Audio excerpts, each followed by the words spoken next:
items. We're really very early in the design process. This project got underway at the beginning of the year. So we've been at it about 9 months now. And what we would say we're approximately 10% into the design. We'd like to come out and talk to you all about the project at this point. One of the advantages is that we are very early in the design, which gives us a great deal of flexibility if changes are warranted based upon your feedback this evening and following the meeting. So that said, this is a county administered project.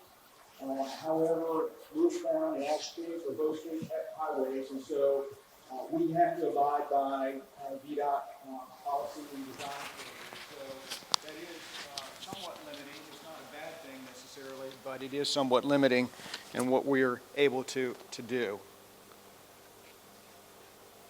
So quite simply, the objectives tonight are, I want to tell you about the project, then explain the purpose for the project, and then most importantly, we want to hear from you. So I'm sure most, if not all of you, are familiar with the project location. The intersection is located just east of I-95.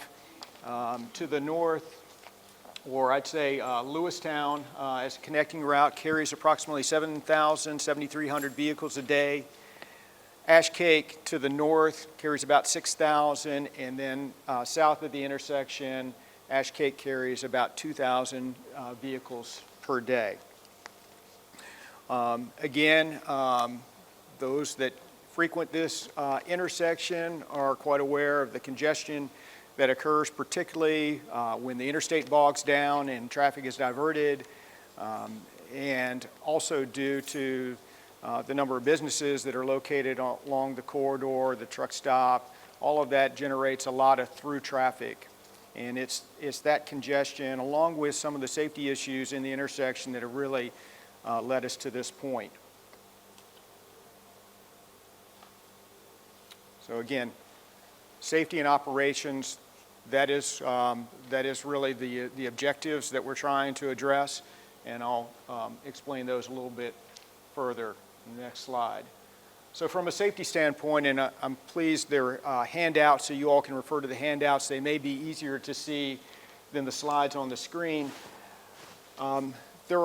We looked at the crash history over the past 5 years. There were about 15 crashes.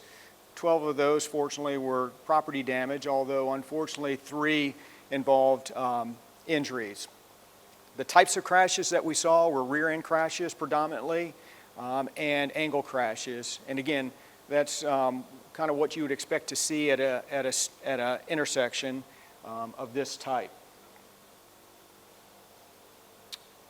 And then from an operation standpoint, just kind of boiling it down, not getting into this slide, but boiling it down, when we looked at the numbers, and it bears it out just by experience, is that the heavy left movements, Lewistown to Ashcake left, and then Ashcake to Lewistown left turns, that is really where the issues lie, particularly during the peak periods.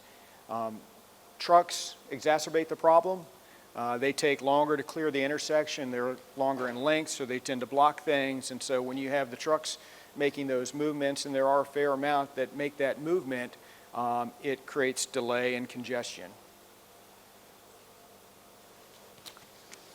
So what are the solutions? One of the first things we looked at was signalize the intersection.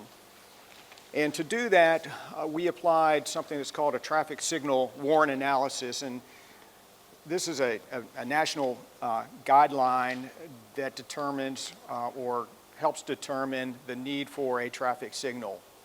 And when we ran the analysis, the intersection did not warrant a signal. So a traffic signal was not a viable option. So what next? Next thing we looked at was a roundabout. And when we analyzed the roundabout, it performed very well from an operation standpoint, that is, moving traffic through the intersection. The analysis showed delays were greatly reduced, and we just know from experience and we know from the data from a safety standpoint, roundabouts perform exceedingly well from a safety standpoint, which might be a little bit contrary to common thinking because a lot of people, or some people at least now, find a roundabout confusing. But, and I'll explain why it is some of the reasons why it is safer, and, but it is. So. Joe, can you explain to us a little bit more about the decision around no stoplight? What goes into that criteria or that decision making? Yes, good question. So I believe, and I have some of the consultant experts in the room with me that can assist me, but essentially there are, I think, 8 different warrants that are looked at. Okay. And so those warrants look at the traffic volumes, particularly the turning movements during 12-hour and 24-hour periods. Okay. And certain thresholds, minimum thresholds, must be met based upon whatever warrant is being looked at. VDOT relies on several warrants primarily for determining a signal. Now there's some other factors, but it mostly has to do with that turning volume and meeting the minimums. And like I said, after we break up, we may have, if we don't have that information here, we definitely have it, and we can share that with you. That will show what all those different warrants were and what those thresholds are. Okay, and that was collected over a 5-year period? No, ma'am. No, so that was collected when we initiated the project. One of the first things we did was to collect traffic data. And so we used those traffic counts and those turning movements to do the analysis for the signal, and we also used it in our analysis of the roundabout. Okay, excellent. Thank you. Okay. Good question. So when we looked at the roundabout, again, it performed very well, which really wasn't that surprising. So why does it do so well in terms of safety? There are, in traffic engineering, there's something called conflict points. And a conflict point in an intersection is where you basically have 2 vehicle paths that would cross.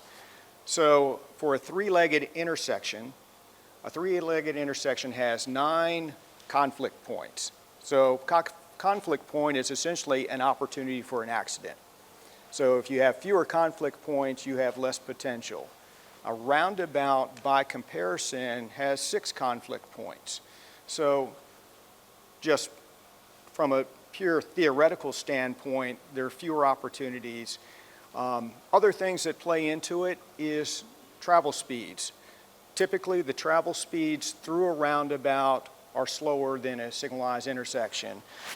You have to slow to be able to make that maneuver into, and you have to yield first, but to maneuver into the roundabout.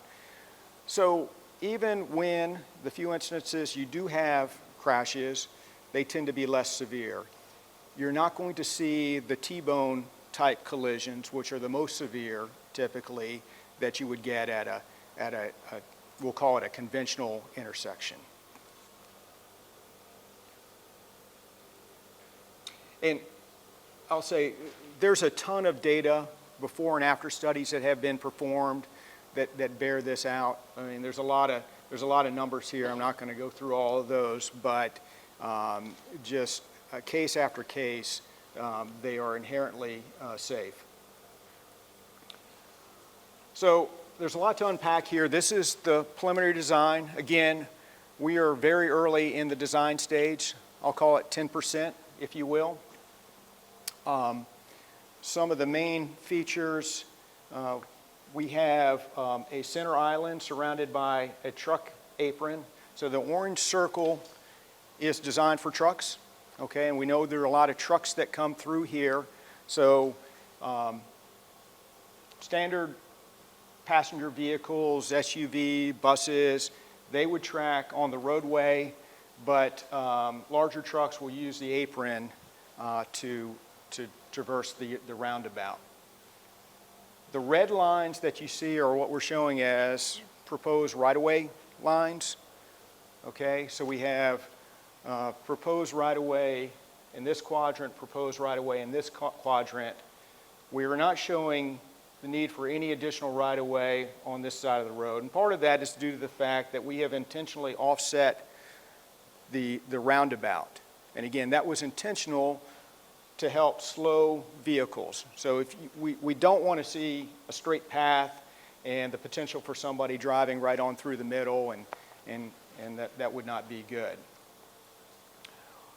One of the nice things about this is that the roundabout design is that we are able to maintain all of the existing entrances to the residential properties, and access is maintained in any direction. So if we take this particular property, for example, this person can go any direction without making a U-turn. So if they wanted to go north on Ashcake, simply take a right out, go to the interstate, enter into the roundabout right here, on out to the, and then if you want to go south towards Sliding Hill, enter the roundabout, go 3/4 of the way around the circle, exit, and then continue on Sliding Hill, and just the reverse coming back. And that works for all the properties that currently have existing entrances.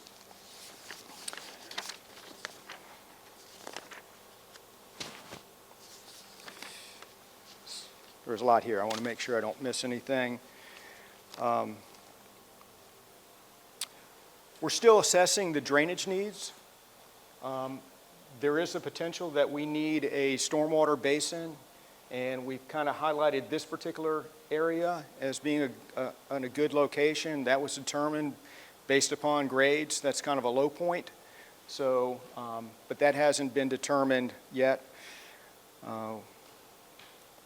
We also will be including or likely to include lighting, and that's a safety requirement.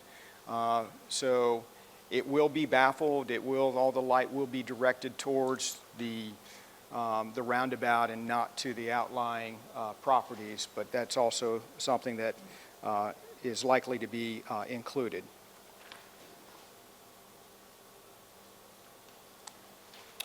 So I alluded to some of our roundabout experience. We've constructed 2 roundabouts. One in 2018 on the right is Studley Rural Point Road, and then in 2020 Cold Harbor Creighton Road intersection. Some of you may have been through these. I will tell you, when we were at meetings like this for these 2 projects, there was a lot of skepticism about roundabouts, and people said some things about them. So, since they've been in, and we don't often get compliments, and it wasn't a compliment to staff, but it was a compliment to the roundabout. People seem to really like roundabouts, and we get requests quite frequently, why don't you consider a roundabout at X location? In fact, this morning we got one of those requests for a roundabout at a location that hadn't been mentioned before. So we're also looking at roundabouts at other locations as well throughout the county. In the upper left is the roundabout that is planned at the intersection of Sliding Hill, Peaks, Ashcake, and Mount Herman roads. Creighton Walnut Grove Road here. This location, we had an informational meeting at 360 Business, Atlee, Cold Harbor Road. And this is another location, 30154, project that was recently approved for funding. So there is quite a lot planned in addition to what we're looking at Lewistown.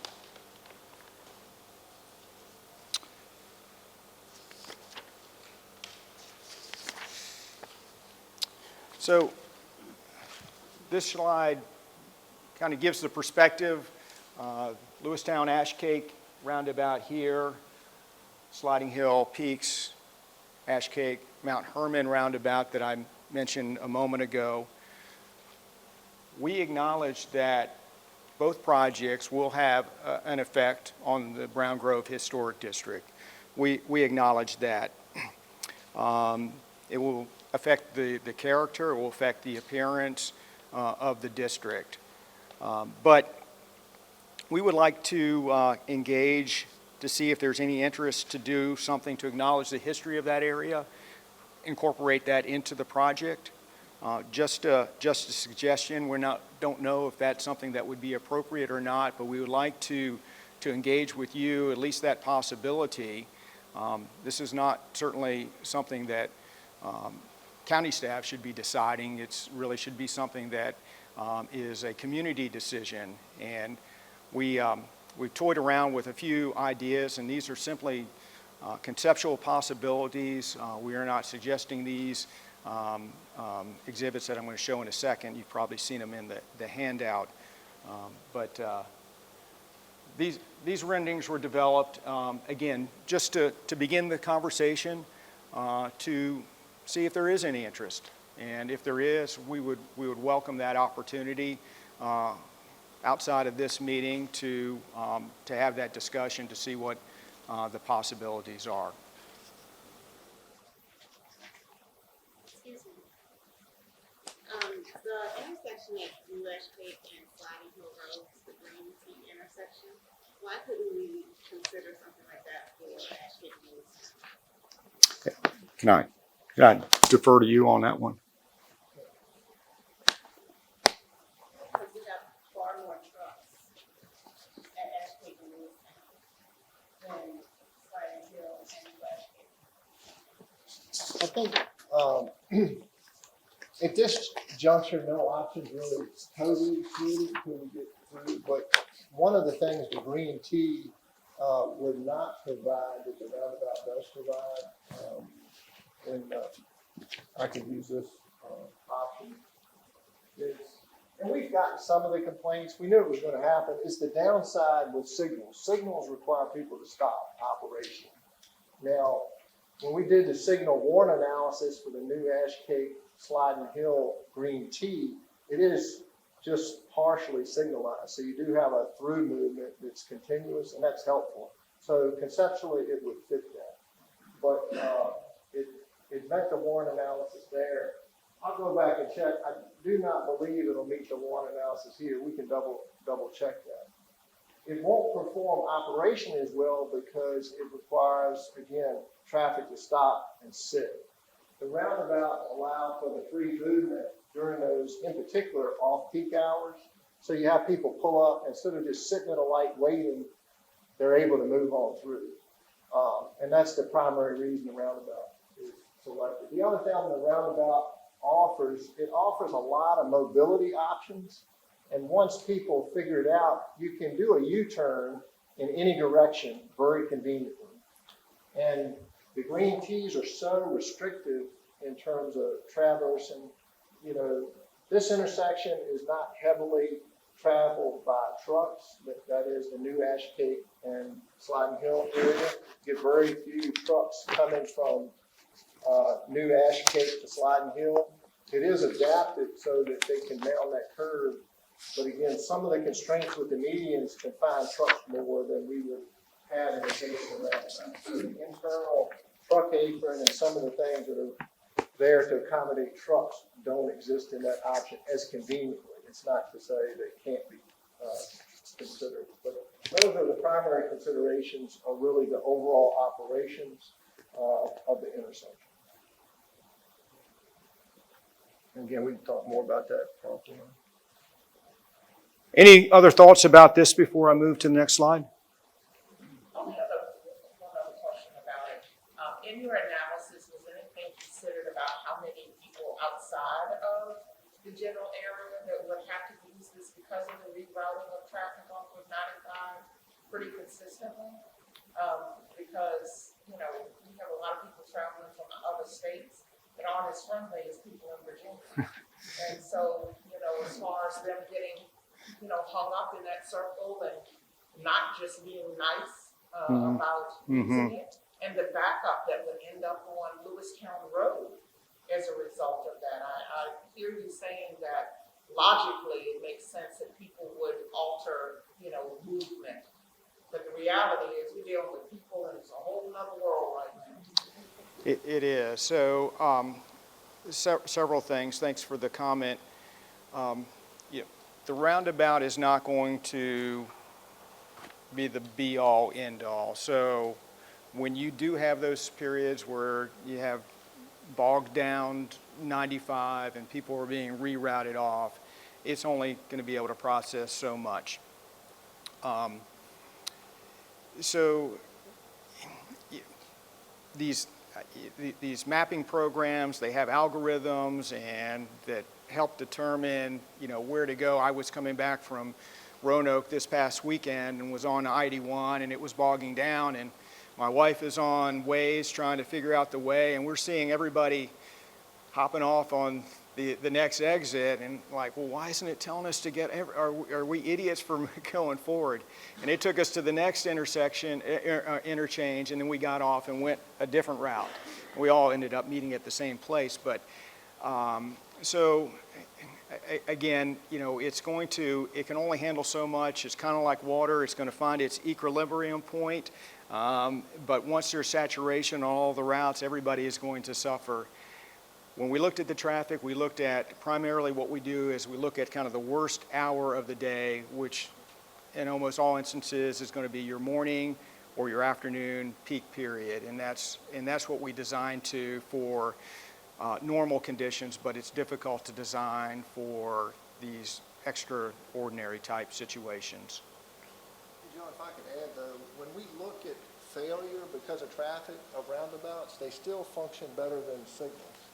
And my worst example that I personally experienced was in Clearwater, Florida. There they have one, it's a multi-lane roundabout. Every afternoon there's a mile backup all the way across the bridge from 2 lanes of traffic coming into downtown Clearwater. And it's limited in terms of the throughput out, but it still clears that intersection back to that give and take. So even when you do have those impossible moments, as you stated, we can't fix 95 when all those trucks come off or all those cars, but they will still go through the roundabout faster than stopping, because one of the things a stoplight does, it backs everything up. And Joe mentioned our Creighton Cole Harbor roundabout. When that was a stoplight, we had a 4.5-minute wait every afternoon between Creighton Road and 295. It was backed all the way up to 295. Now it's 3 cars deep maximum. And the main reason is it never gets stopped. It's always moving, so those cars don't have a chance to accumulate. Now, again, you can only get so much water through a hose, so when 95 breaks down and they all want to go to Ashcake to Ashland, it's a lot of cars, but they will still process through those intersections. That's what we found in other places, and that's what we found here in the ones that we've built.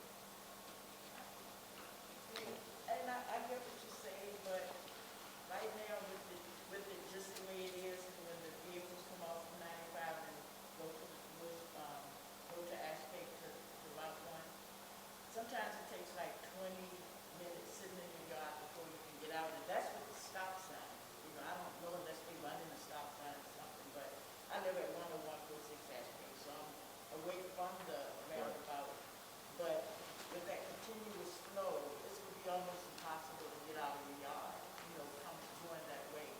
Because again, even with the stop sign there, sometimes literally you sit there 20 minutes, like you say, well, you're not kind like people in Virginia, so they don't even slow to kind of let you out and see you sitting there. So it's kind of going to complicate it for the residents on that road when that backup happens. Because now you're going to have to trying to figure out how to get out of your yard because the traffic is even steadier than it is with the stop. Yeah. And I'd like to see where you are in particular, but just keep in mind, acknowledge, very difficult movement, constant flow of traffic. If you're in a position to make a right, I don't know which leg I'd like to explore it, but if you're in a position to make a right and then go around the roundabout to make a safe U-turn, it would give you a directional opportunity. You may not be. I'm not near that. You're towards Ashland. I'm not near the roundabout. I'm up maybe a quarter of a mile from it, Towards Ashland. Yeah, towards Ashland. Yeah. The volume of traffic is a challenge, and I just have to acknowledge we can't fix the volume of traffic. We can only try to manage it better. But I know myself, I live on 54 and have been there since 1962, and at the same time, hardly get to the mailbox at certain times. I have to wait for other times, and it's a change. Yes, ma'am. Speaking of volume of traffic, there are going to be 700 more employees at Wegmans at some point. If their employee entrance is on Ashcake Road, that will just exacerbate the problems they have there. An opportunity is available to have their employees use their slider hill entrance instead. And I think that the residents of the community on Ashcake Road would appreciate Hear you. So, thank you for the comment. Again, I think here we're trying to apply a transportation solution to make sure it processes quickly, but those topics are still open for discussion with Wegmans in terms of how they direct their employees and how that traffic flow occurs. Yes, sir. What would the impacts for a signal or a green T be on those entrances right there in the right of way? Or the amount of land required to build this thing? Any difference? Versus roundabout? It really depends on how it was aligned. I mean, I think we have not looked at alignment, so it would affect their ability to make left-hand turns for sure. So that's another downside. But the question was, if we had the continuous T here, how would it affect these residents? In this scenario, folks can still make a left-hand turn or come out and go around the roundabout in any direction. If we had the continuous T, they could only go right because they wouldn't be able, we would have that through lane, but the medians prohibit you from going across. So, and not mentioned that previously. But, that would be a downside to a continuous T, but to the three residents that live right adjacent to it only. All right, I'm going to move on. We got a couple more slides, and then we can break up into Q&A and break up into some discussions. I had mentioned that right-of-way is going to be required. We've done our very best to minimize right-of-way impacts to all properties, but unfortunately, that's not going to be possible to avoid some right-of-way acquisition. We're still assessing. These are what I've shown as preliminary. We know that we're likely going to need construction access easements, utility easements, drainage easements, and things of that nature as well. We are going to follow, or we do follow, essentially the VDOT process for right-of-way acquisition. If your property is affected, we will hire a licensed independent appraiser that will do an appraisal, and that will be the basis for our offer. We hire right-of-way firms. They will assist us. They will present the offer. They will explain your rights and everything about that offer. Be given ample time for consideration, and we do everything, and I'm sincere when I say this, we do everything in our reasonable power to try to reach a voluntary settlement.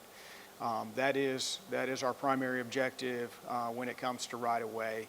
We don't take it lightly, and we'll take as much time as reasonably necessary to try to get to that point. So that's the right-of-way process. We have a few pamphlets. This guide that's shown here, we have a few of these pamphlets that we can hand out tonight that kind of explains the process. VDOT's website also has that information available and is a good resource. Ignore the title. That's a typo, but the schedule information and cost information shown here and in your handout is correct. So here we are tonight, September 26th, citizen meeting. Kind of the next major milestone for us is to get to what we call the 60% design stage. We're roughly at the 10% stage, and we hope to be there early part of next year.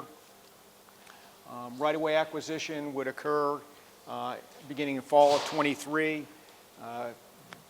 Pretty conservative in our schedule, so this could change. We've allowed a year for right-of-way acquisition, another 7 months or so for private utility relocations, kind of targeting spring of 2025 to bid the project for construction. Now, if we can get there sooner, we obviously are going to, by all means, we will bid the project sooner. If it takes a little bit longer, well, we'll take that time if that's necessary as well. Like I said, I think this is a conservative schedule, but I prefer to be conservative and then come in a little bit faster than the other case. Same with our cost estimate of $5.6 million. Let me tell you a little bit about the funding for this project. This project is being funded entirely with Central Virginia Transportation Authority dollars that have come back to the county. The CVTA was created in 2021 and it's essentially a taxing authority for transportation. 50% of all revenues collected in Hanover come directly back to the county to be used for transportation purposes. This past year, fiscal year, we collected $14 million, which allows us to do projects like this, and some of the other projects that I showed you, some of the other roundabout projects are using those local CVTA dollars. There's also some of the regional CVTA dollars that we've applied for and were granted, which are being used on this project as well. So combination of local and regional CVTA dollars, no state or federal monies are being utilized. And this is my last slide. We are sincere when we say we want to hear from you. We love to hear your comments. We've recorded the meeting. We are taking notes. We will take every comment that we receive and we will provide a written response, and we'll post those written responses on our website after the comment period closes. There are a number of ways that you can comment. You can email us, you can mail us. You could even record your comments tonight if you choose to do that.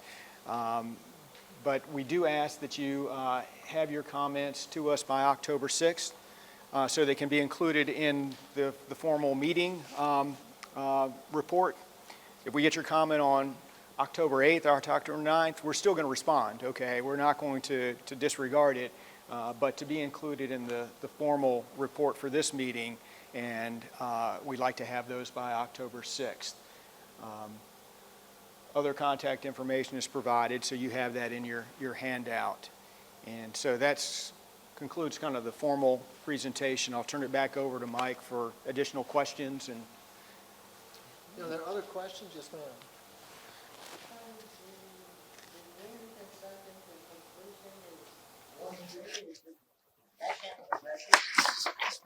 In terms of completing the construction? Take 1 year from beginning to end.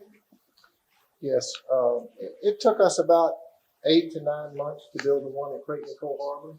So it's very doable with you. We would say actually the year is on the long side. What would that look like during construction as far as all that traffic and all the trucks and all that have to make through that intersection? You know, we, as part of the design process, we'll come up with something like, we call it MOT, plan of motor transportation, where the contractor actually has to maintain traffic during construction.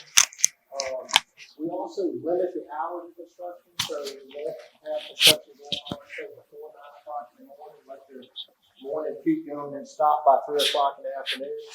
We'll look at nighttime hours to do certain operations like paving. So those combinations of things, during the midst of construction, you may find yourself on a 3-sided flagger operation and expect delays. We can't get rid of those delays, and sometimes they're quite painful during the middle of the day. I just have to acknowledge that. But we will be looking at opportunities to minimize that through the design process, and once we work with the contractor. Yes, ma'am. The future travel volumes, 2047, who did that piece? They come primarily from assumed growth rates. Okay, so once we know, in the case of this project, we know what's currently out there and any changes that have been approved, and then we assume a consistent growth rate, usually in the range of 3%. Do you recall, Mitch, what we used here? 1.5 to 2%. So we use a growth factor. I would say of the projects we've done so far in the county over my 20-some years, we've built about $400 million worth of projects. Typically, the traffic analysis is on the conservative side, we usually don't see the level that's projected. We're growing slower overall in traffic, in most cases, not in every. And we're required to make sure whatever improvement we put in is going to last at least 20 years. That's part of VDOT's criteria. Other questions? And again, we'll have some staff around where if you've got an individual property concern or question or anything else for that matter, this is where we learn little things that we can change and make things better during the design process. So we appreciate that input. Yeah, Chris? Mike, so part of this area that's under, well, actually the whole thing, it's part of the Route 76 bike trail that goes to the area.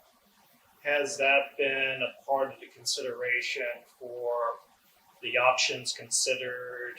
And if not, how can it be incorporated? Bikes are considered as part of the decision making.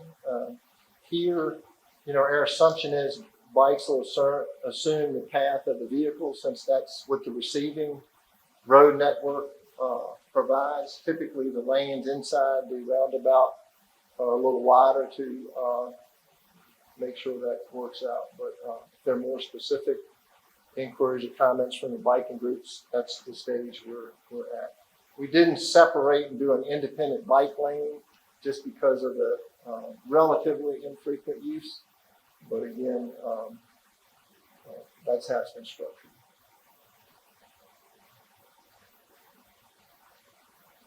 So between September and February, are there other meetings planned for discussion?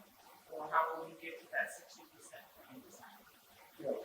We'll listen now and typically incorporate that into a next generation of plans, and then hold a public meeting at the 60% stage to look at details. But again, our doors are wide open for inquiries and comments in between the folks that are individual.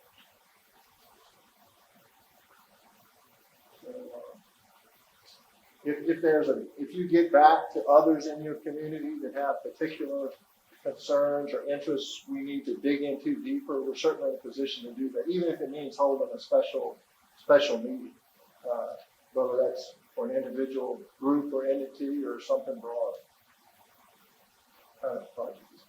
Yes, ma'am. Do you have any idea of how far up or down the easements might go from the project? Like you said that additional easements may be necessary. We generally do. The thing that's always hard at this stage is the private utilities. And when I say private utilities, I'm talking about the Verizon and Dominion Power and things like that. But we'll be looking to minimize those impacts, but we do have to accommodate them if they are existing in the area. Water lines, things like that. There's water line out there. We'll end up relocating pieces of that water line, and that'll affect little slivers. But the goal is to minimize the impact on the adjacent properties. But until we do 60, when we get to the 60% design, we'll have that figured out. Okay. Fair enough. Any other questions? Again, thank you for coming out tonight. We really appreciate you coming out and engaging us. And our numbers are, you can go to the Public Works main webpage and then go to transportation and find these documents, as well as the follow-up on comments, and there'll also be contact information for us if you need it. Thanks again.